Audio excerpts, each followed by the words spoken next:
초반에는 사실 개인이 몰딩하는 걸 추천드리진 않습니다. 죄송합니다.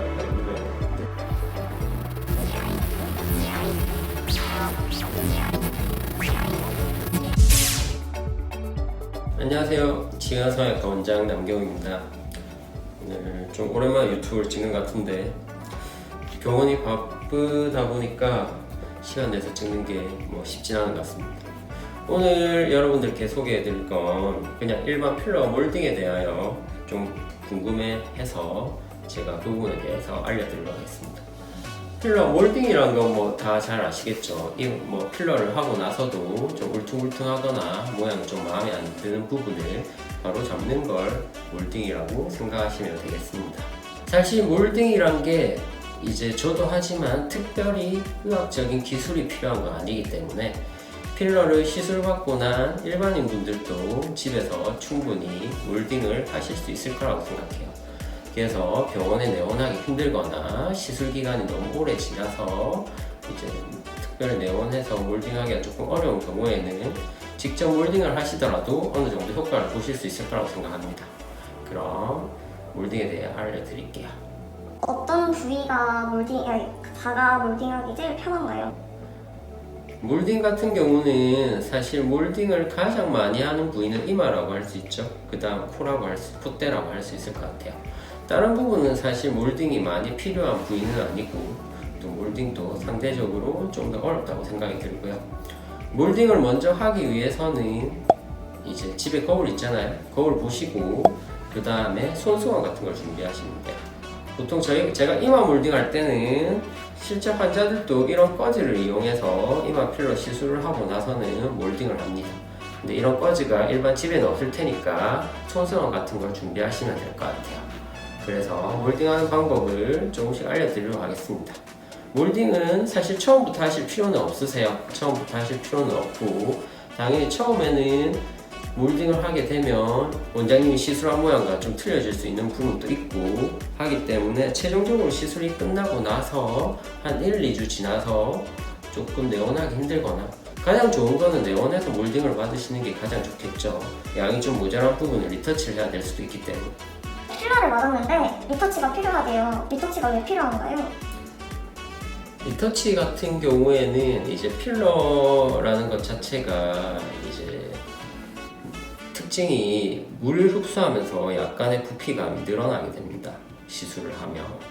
그렇기 때문에 처음에는 약간 덜 넣게 되겠죠. 약간 부풀 걸 생각해서 특히 눈밑고랑 같은 경우는 조금만 과한 용량을 넣더라도 그러니까 시술 당시에 만족한 상태로 가면 이제 시간이 지나면서 필러가 물을 흡수하고 약간의 부피감이 늘면서 눈밑에 필러가 비쳐 보이고 과한 느낌을 받게 됩니다. 이러한 특징들이 사실 이마 같은 경우에는 약간 부피감이 늘더라도 빵빵해 보이고 좀 더 좋을 수 있겠지만 다른 부위 같은 경우에는 이제 소량 넣어서 교정하는 부위 같은 경우에는 조금 넣어서 하는 게 좋기 때문에 필요에 따라 리터치가 발생할 수 있는 부분이고요. 이마 필러 같은 경우에는 사실 리터치가 필요 없을 수도 있어요. 신경 마취를 할 경우에는 리터치가 거의 발생하지 않고요. 저 같은 경우에 튜머 센트를 이용해서 이마 필러 시술을 가장 많이 하는데 그럼 마취제가 빠지고 나면 환자들이 원하시는 볼륨보다 좀 적은 경우가 많습니다. 그런 경우에 리터치가 발생하게 됩니다. 리터치를 하면서 몰딩을 굳이 왜 같이 해야 되나요? 우선은 이제 필러를 과도하게 넣지 않기 위해 하는 부분이 있고요. 이제 울퉁불퉁 하더라도 몰딩을 하게 되면 어느 정도 펴지면서 필러를 소량으로 충분히 교정할 수 있는 상황이 됩니다. 이마 같은 경우도 울퉁불퉁한 상태에서 그거 전체를 맞추기 위해 필러를 넣으면 용량이 많이 필요하지만 울퉁불퉁한 걸 최대한 편 후에 이제 몰딩으로 도저히 교정이 안 되는 부위만 이제 소량 리터치만 하면 필러를 적은 양으로도 이마를 좀 더 이쁜 모양으로 교정할 수 있고요. 다른 부분도 같은 방법으로 교정하실 수 있습니다. 필러를 맞고 몰딩을 언제 해야 가장 잘 잡히나요? 몰딩 같은 경우는 사실 빠르면 빠를수록 좋다고 생각해요. 근데 초반에는 사실 개인이 몰딩하는 걸 추천드리진 않습니다. 어찌 보면 이거는 책임적인 문제도 있어요. 이제 환자분들이 몰딩을 하셨는데 모양이 너무 이상하게 됐다. 그걸 이제 병원에 내원하셔서 그걸 다시 되돌리기가 어려운 경우도 발생할 수 있고, 그런 부분 때문에 초반 시술을 받고 리터치를 받는 기간 동안은 몰딩을 직접 하시는 것보단 병원에 내원하셔서 하시는 게 제일 좋고요. 그 다음에 필러를 당연히 어느 정도 자리가 잡아가면 쉽게 몰딩으로 변하지 않습니다. 몰딩으로 쉽게 변한다면 몇 달 뒤에도 필러 모양이 저희가 만지는 것으로도 쉽게 변할 수 있겠죠. 그래서 몰딩은 초반에 빨리 할수록 좋다고 생각할 수 있습니다. 하지만 이제 저희가 뭐 보톡스를 같이 맞는 부위 같은 경우 있죠.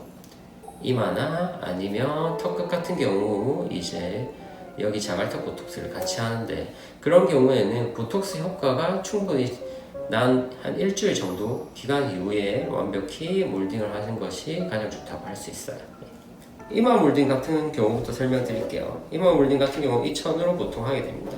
이 천으로 보통 제가 직접 할 때도 이렇게 보통 위에서부터 이렇게 눌러주면서 내려보게 됩니다. 이렇게 이런 식으로 위에서부터 눌러주면서 전체적인 모양을 잡으면서 눌러주면 돼요.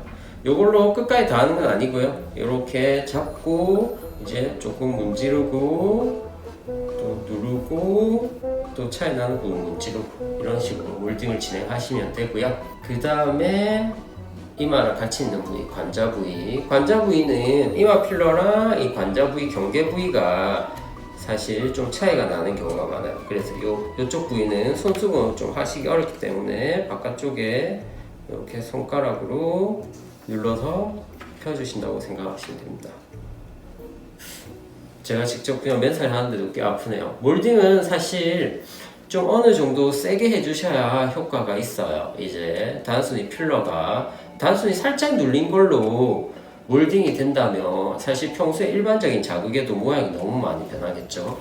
필러라는 게 살짝 눌린 걸로는 살짝 눌러서 살짝 들어간 거는 다시 원상 복귀가 되거든요. 몰딩 같은 경우는 좀 강한 힘으로 눌러서 펴주신다고 해요. 많이 아프네요. 그 다음 눈밑 같은 경우를 얘기를 들어볼게요. 눈밑 같은 경우는 면봉을 이용해서 보통 하시면 됩니다. 눈밑 같은 경우는 이제 여기 저희 아나 부위라고 하는 이 부위랑 그 다음 앞광대 부위, 이 경계부가 매끄럽게 되게 하는 게 가장 중요한데요. 이제 여기가 너무 볼록하시거나 하다면 이제 면봉으로 이런 식으로 눌러주면서 무딩을 하시면 됩니다. 이것도 아파요. 그래서 뭉친 부위랑 해서 최대한 펴주시면 되고요. 눈밑 고랑 같은 경우는 필러를 대부분 부드러운 걸 쓰기 때문에 어느 정도 몰딩이 잘 되는데, 이것도 좀 센 힘으로 여기 뼈가 있거든요. 뼈에 딱 누른다는 느낌으로 이렇게 하시고, 면봉으로 잘 안 될 경우에는 손가락을 이렇게 이용하셔서 몰딩을 하셔도 됩니다. 다음은 팔자. 팔자 같은 경우는 저희가 팔자 필러는 여기 이렇게 필러가 있으면 사실 보통 예전에 기족 수술 많이 하던 이제 코 옆에 이 팔자 주름 사이에 이 꺼진 부위에 필러를 넣게 되는데, 이 필러가 간혹 이 위쪽으로 올라가서 볼록해 보이시는 경우가 있어요. 이런 경우에는 좀 몰딩을 해주시는 경우가 좋은데요. 여기를 이제 좀 눌러서 이렇게 밑쪽으로 내린다는 생각으로 이렇게 몰딩을 해서 이렇게 밑으로 내려주시면 돼요. 그렇게 하시면 되고요. 입술 같은 경우는 어떻게 해야 돼요? 입술 같은 경우에는 우선 입술 같은 경우에 잘 빠지기도 하고 몰딩을 하기가 뭐 쉽진 않은데요. 이제 그래도 정내원하기가 어렵고 하시면 되는데, 보통은 초반에는 여기가 좀 뭉치죠. 이제 보통은 이제 밑에 입술 같은 경우 땅콩 모양으로 많이 하기 때문에 여기 양옆이 좀 뭉친 느낌이 있는데요. 단순히 뭉친 느낌은 시간 지나면 어느 정도 부드러워지는데, 얘가 너무 표면에 조금 필러가 있는 느낌이 들 때가 있죠. 그래서 필러가 좀 비쳐 보이는 느낌이 있다. 그럴 경우에는 여기를 잡고 부드럽게 마사지를 해주시면 어느 정도 풀려요. 그렇게 해서 푸시면 되고요. 그 다음에 뭐 입꼬리 같은 경우가 너무 과도하게 볼록하다. 여기다 잡고 조금 이렇게 풀어주면 어느 정도는 부드러워집니다. 그래서 이제 간단하게 교정할 정도는 셀프 몰딩을 하셔도 대부분 극복이 가능하다고 생각이 들고요. 코 같은 경우에도 이렇게 몰딩을 해주시면 됩니다. 보통 이렇게 많이 퍼지잖아요, 콧대가. 그래서 이렇게 잡아서 몰딩을 해주시고 위에 라인도 한번 맞춰주시고 이런 식으로 몰딩 하시면 되고요. 옆볼 같은 경우도 많이 하시는데 옆볼 같은 경우는 이런 식으로